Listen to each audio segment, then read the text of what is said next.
Easy. The perfect gotcha moment.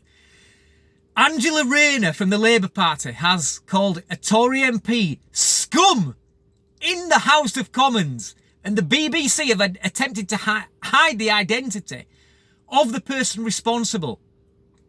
What the BBC have done is that they've shown the minimum they could get away with here. And they showed the Tory MP who was in the middle of speaking when he suddenly stopped and said, "Excuse me, did the Honourable Lady just call me scum?" But they didn't show the Labour side of the House, and they didn't actually play the audio where she said scum. So I had to actually do my own research to find out who was responsible. And imagine my shock to find out it was the serial bully that is Angela Rayner. And I just imagine for a minute here, if the boot was on the other foot and a Tory MP called somebody from the other side of the House scum, that would have been front page news in rags like The Guardian or The Independent. And it would have been top story on the BBC. Or maybe second now, because that has to come second to coronavirus. But you get the idea. And the Speaker of the House, some woman filling in for the Speaker, was not happy.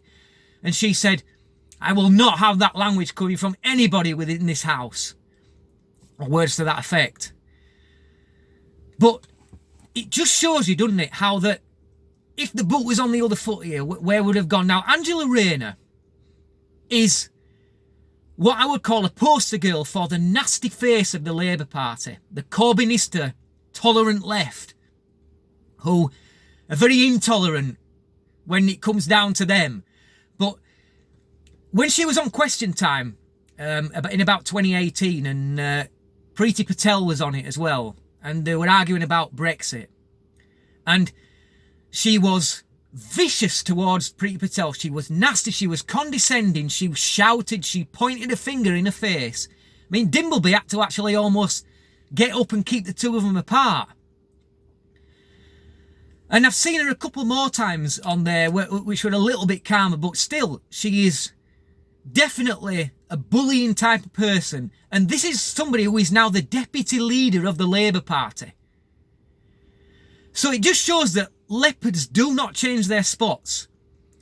And I've seen the Tory party actually be called the nasty party at the minute after what's been going on in Manchester, which I don't agree with the way that they've treated Andy Burnham.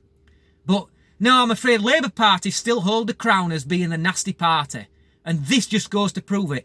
I will try and find an actual clip where she does say it, so I can stick it in the description box so you can watch for yourself. But as of yet, I haven't found any.